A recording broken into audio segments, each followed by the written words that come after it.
Well, hey, how's it going, everybody? I'm Sam. I'm a pastor. I've been a pastor for 22 years. I'm a biblical studies student. I'm a Bible teacher. You can read my writings on samburke.org if you want to do that. My training involves biblical studies, theology, biblical languages. We're going to jump back into Theology Thursday. It's been a while since I've uploaded one of these. In fact, the last one I did was on text criticism of the Hebrew Bible, where we've been discussing this is what I call Theology 101. It's adapted from a class that I taught years ago on theology proper, bibliology, and Christology. If you want to go back and watch some of the other ones, we went through theology proper, the study of God.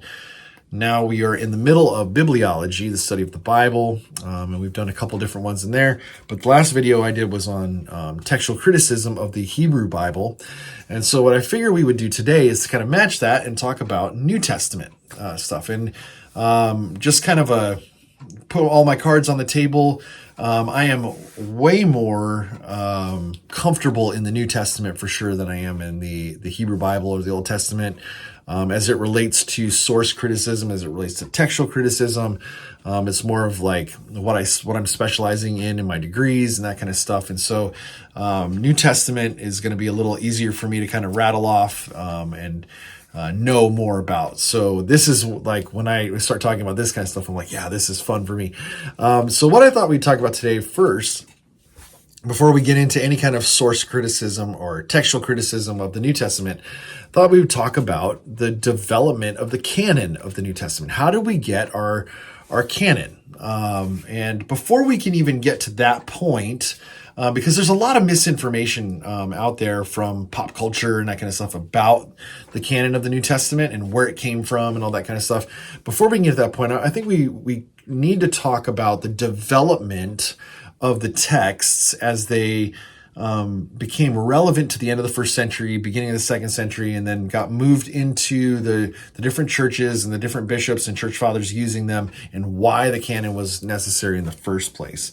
So background real quick, before we jump into these slides. The story goes that Jesus was crucified, buried, and rose again somewhere early to mid 30s CE.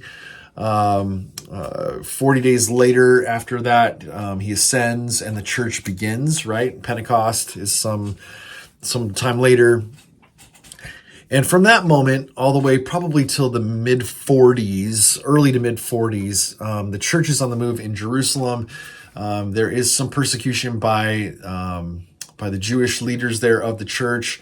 They're trying to under Saul, right? Trying to round up the Christians. But it's not widespread and it's not super heavy persecution, but they do get spread out a little bit.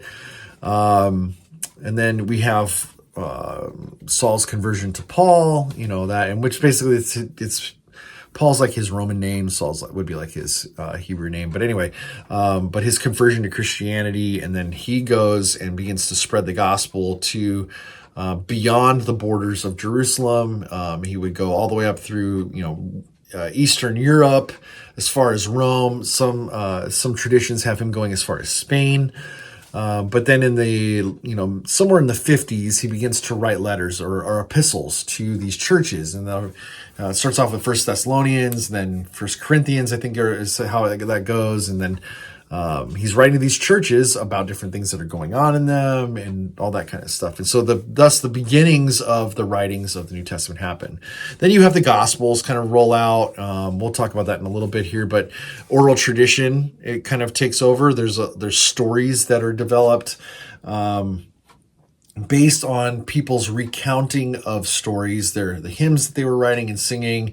In fact, it could have even been stuff that they were writing down, sayings of Jesus, that kind of stuff. There was probably source materials. And then the gospel writers start writing. And all of that begins to inform the church, late first century, early second century, of what they should be teaching. The church fathers in the mid second century, beginning going into the third century, begin using all of these materials that they have, that they've been writing down, passing around, that kind of stuff.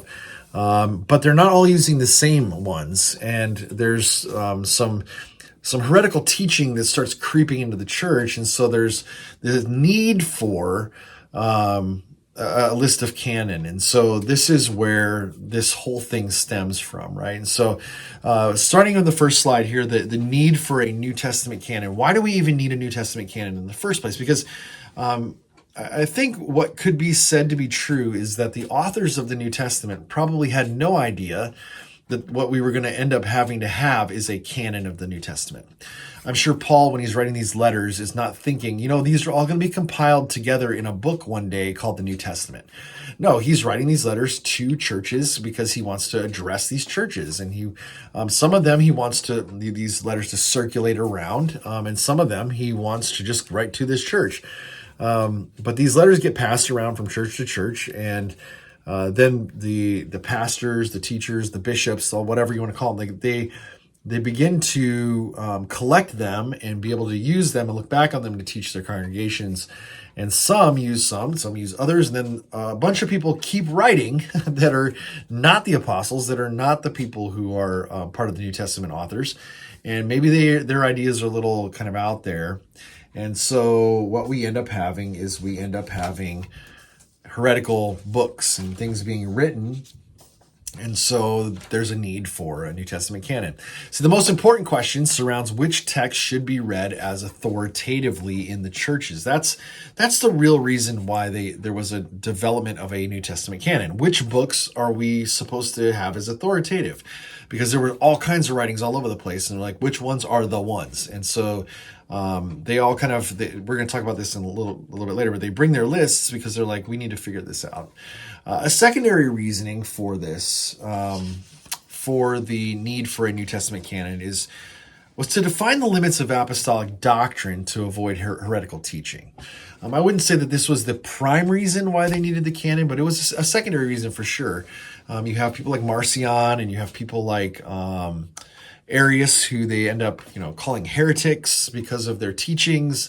You had other books kind of creeping in that were Gnostic, or Docetism was a thing, and asceticism, and all this stuff. And so you have all of this other stuff being written, and pseudepigraphical writings are being written, and they're like, we need to figure this out, which ones are authoritative. And so because we don't want to veer off into heretical territory. So that was like a secondary reason for it.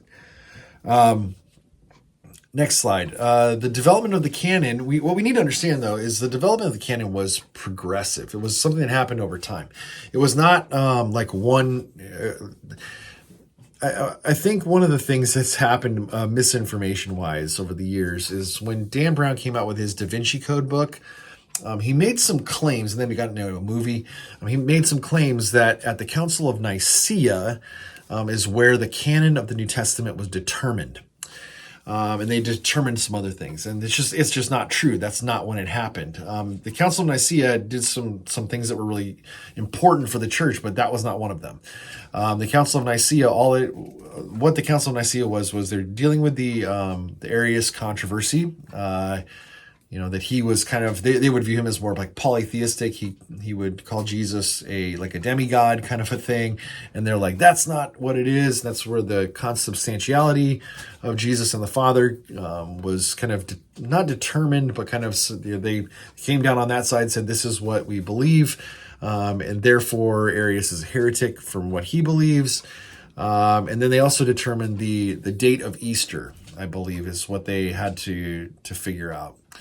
And so that was Nicaea. So Nicaea is not about the canon of Scripture. So the canon of the New Testament was kind of developed over this progressive time period, right?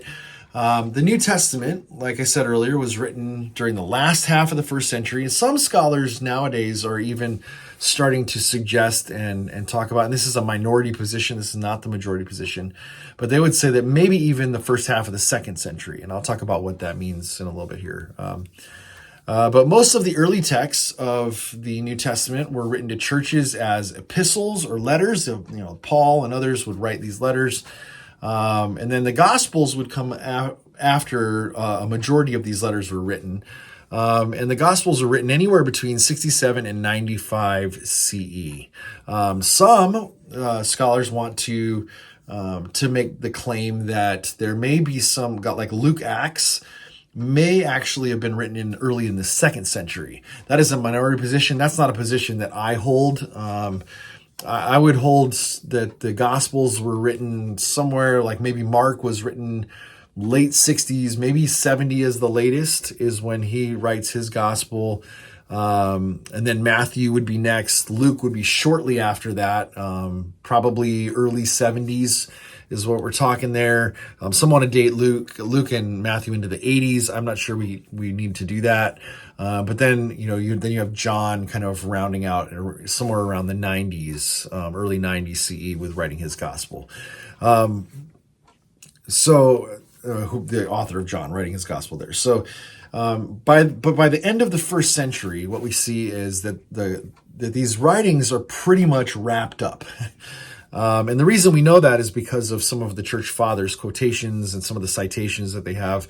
It's like, oh, well, they're citing some of these books, and to have them cited that early from someone like Polycarp and others, you have to go, okay, well, maybe they really were wrapped up by the end of the 1st century. Now, while these texts were written and being circulated and being cited sometimes, with this, the canon would not actually be recognized until a much later date. So then another question, how is then the canon confirmed? If it's not Nicaea, like that claim made, how did it go about? Well, here we go. By the 2nd and at the latest, the 3rd century, every book of the New Testament canon is cited as being authoritative by a church father. So by the time we get to the late 200s, early 300s, every one of the New Testament books that we would call canonized today, 27-ish or so, they are cited as being somewhat authoritative by a church father. So that's important to know. By 300 CE, by the early 4th century, we have over 36,000 citations of New Testament texts by church fathers, of canonical texts by church fathers. And what we do know is this, the reason why we say this is progressive, this whole process, is because some church fathers had their own list of canon for New Testament texts, but none of them kind of fully matched, with each other. And so they had to figure out, okay, which one is, the authoritative ones, which list is the authoritative list. And so they had to try to figure all of that out. And so there were different lists of canon that began to circulate, and different ones were like, hey, this is our list, this is our list. And so there was an early list called the Old Syriac translation that had a bunch of them in there. It had everything in it except for 2 Peter, 2nd and 3rd John, Jude, and Revelation. And so this was more of an Eastern tradition that they would have had, and they had this list. Every single one except those books were listed in that tradition. There was the Old Latin translation, and that had in it everything except for Hebrews, James, and 1st and 2nd Peter.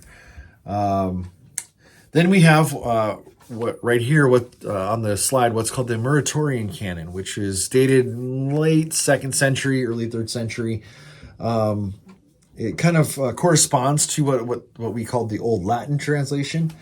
Hebrews, James, and 1st and 2nd Peter are omitted from the Muratorian Canon. Okay, so we've got that list going on. Then you have what's called Codex Baraccio, I think it's Barocchio or whatever. 206 CE is when we find that. It contains 64 of what we would call the 66 books of the Protestant canon. Only Esther and Revelation are not contained in that one. Then you have the list by Athanasius, which actually becomes the list of canon.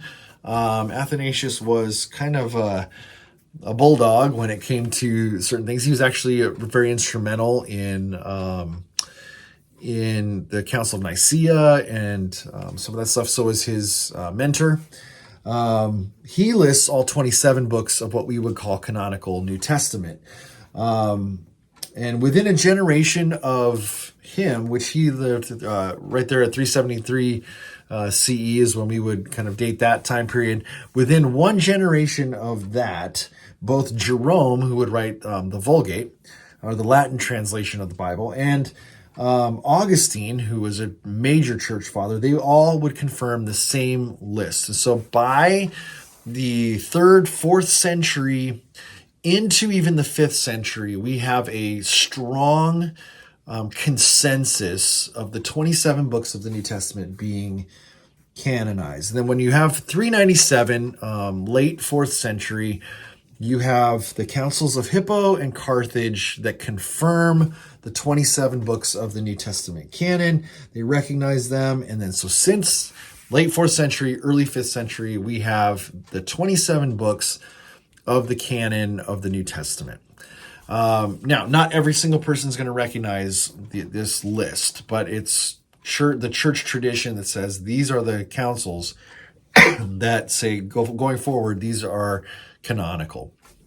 So what was the extent of this New Testament canon? Well, there's books that were accepted by everyone from the New Testament. There were books rejected by everyone. There are books that are disputed by some, and there are books that were accepted by a few. And so we have words for all of these. The Homologuna, which is a really weird word, but that just means these are the books accepted by everybody. And 20 out of the 27 books of the New Testament are these, accepted by everyone. The only ones that did not make this list, these 7 books that didn't make the list, were Hebrews, James, 2 Peter, 2nd and 3rd John, Jude, and Revelation. And there was a lot of different reasons for why these books didn't make the cut, didn't make the list. Sorry, we can talk about all those, but let's move on to the next one, the pseudepigrapha. The pseudepigrapha were the books that were rejected by everybody. These were fake books. They used names of apostles or famous people in the Bible to try to gain notoriety. We had a lot of these during the what we would call, what some people call the intertestamental period, the 400. They called them the 400 Years of Silence. There shouldn't have been that, but there was a lot of pseudepigraphical books written then, which were like fake books written claiming that they were something that they were not. No, they weren't fake books, but they were claiming to be written by someone that they were not. And we had a lot of those going on in the New Testament writings of the New Testament as well. And a lot of them were Gnostic or had some flavor of Docetism in them. And really, because they weren't who they were saying they were, and because of what they were writing, they got rejected by everybody. The number of how many pseudepigrapha books that there are is really hard to nail down. I can run through some of these. Okay, there are a lot. Gospels, just in Gospels alone, the Gospel of Thomas, Gospel of the Ebionites, Gospel of Peter, the Proto-Evangelium of James, the Gospel of the Egyptians, the Gospel of Children, the Gospel of Nicodemus, the Gospel of Joseph the Carpenter, the history of Joseph the Carpenter, the passing of Mary, the Gospel of the Nativity of Mary, the Gospel of the 12, of Barnabas, of Bartholomew, of Hebrews, of Marcion, of Andrew, of Matthias, of Peter, Paul, of Philip. I mean, there were so many Gospels being shared and passed around that for one reason or another, because either they weren't by the person they said they were by, or because they had stuff in them that was Gnostic or, Docetism in them, all this kind of stuff, they just got outright rejected. There were Book of Acts that were rejected. The Acts of Peter, the Acts of John, the Acts of Andrew, the Acts of Thomas, the Acts of Paul, the Acts of Matthias, of Philip, the Acts of Thaddeus. All of these books were not what they ascribed to be, and they taught something that was rejected by the church. The epistles, the epistle to the lost epistle to the Corinthians, the letters of Paul to Seneca, the epistle of Paul to the Laodiceans, all these different books. So these are all pseudepigrapha books. Fake. Keep saying fake books. They're books not written by the author that they claim to be written by, and they had stuff in them the church rejected. There was apocalypses and all this other kind of stuff. Okay, so that's the pseudepigrapha.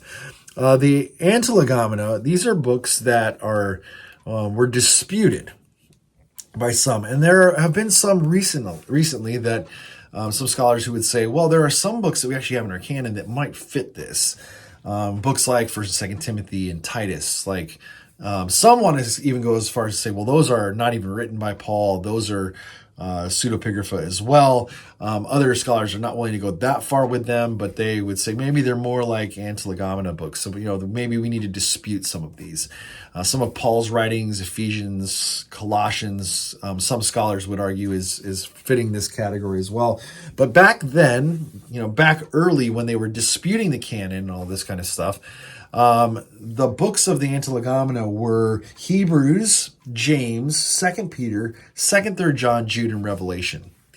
Okay, the 7 books that were not accepted by all were the ones that were disputed. They wrestled through, and there's different reasons why. Hebrews, because of the anonymity of the author.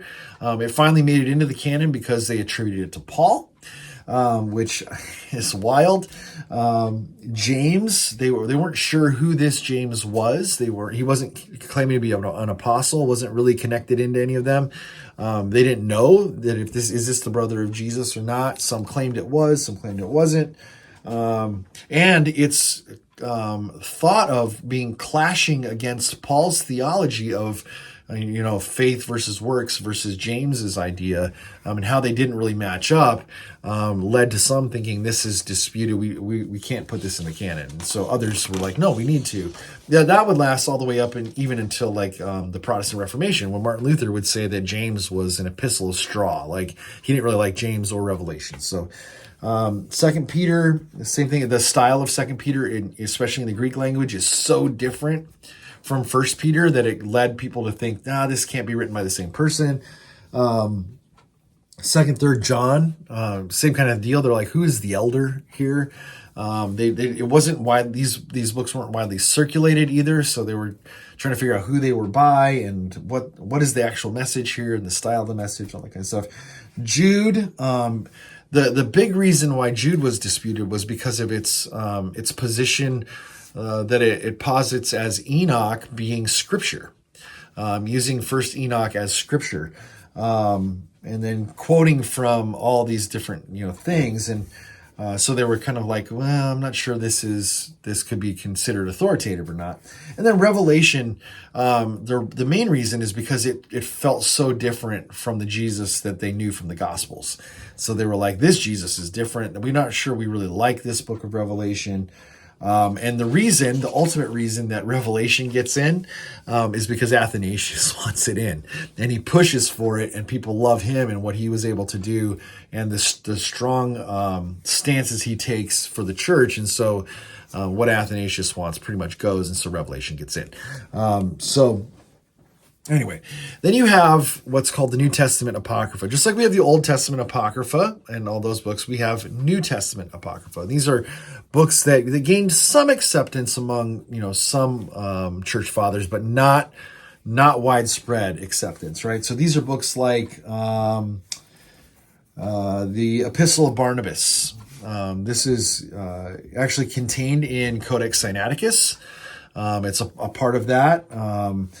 Clement of Alexandria and Origen both quote this as scripture. And so it was accepted by some, but not widespread. Okay. And so that's why I think it didn't make it into the canon, because it just didn't have widespread agreement as it being authoritative. The Epistle to the Corinthians, which is different than 1st and 2nd Corinthians. This is contained in, Codex Alexandria, the Alexandrian Codex, 450 CE. It quotes the apocryphal book of wisdom as scripture, and so some are like, I'm not sure that is authoritative or not. It was never really recognized as authoritative or canonical by the church, and so some people argued for it. They liked it, but a grand majority of everyone was like, this is just apocryphal books. Shepherd of Hermas is another one of these. It's also found in Codex Sinaiticus. It was quoted as being inspired by Irenaeus and Origen. And so that's, gained acceptance and even thought of as scripture by a couple of really, main church fathers, but it never really picked up, that much widespread agreement as being canonical. The Didache is another one of those, the teachings of the apostles, right? The Clement of Alexandria quotes it as scripture. But it does not gain that kind of widespread agreement. It's a very important document. It documents a lot of the practices of the early church and what they should be doing, but it just never really gained ground as being canonical. In fact, Eusebius and others place it with all the other rejected writings, and so as non-canonical. And so we have those books. The Apocalypse of Peter is another one of those. That's actually mentioned in the Muratorian canon that we talked about before. It's quoted by Clement of Alexandria, another major church father, but just does not pick up, the kind of recognition that it would need to be called canonical. In fact, that book itself, the Apocalypse of Peter, is one of the main sources that Dante uses for his Inferno. So there's that. Other books like the Acts of Paul and Thecla, the Gospel according to the Hebrews, the Epistle of Polycarp to the Philippians, and the 7 epistles of Ignatius. These are all books that are they have some acceptance amongst the church fathers, but not widespread, not enough to be called canonical. So that's how the canon begins to form and shape. And finally, with those councils, they finally say 27. Then there's a little bit of disputes here and there, but ultimately everybody comes around to the 27 books of the New Testament being canon. There's still some today that are debated on whether or not they are written by who they say they're written by and all that kind of stuff. But the church recognizes the 27 books of the New Testament that we have today as canonical, as authoritative for the church. In our next one, we're going to get into more of the manuscripts. We're going to look at the great unseals. We're going to look at all that kind of stuff. It'll be a lot of fun. I didn't think I'd have enough time today to get into all of that. And then we'll get into source criticism, textual criticism of the New Testament, and all that kind of fun stuff. So hopefully this was fun for you and informative. Would love it if you would like, subscribe, and I'll see you in the next video.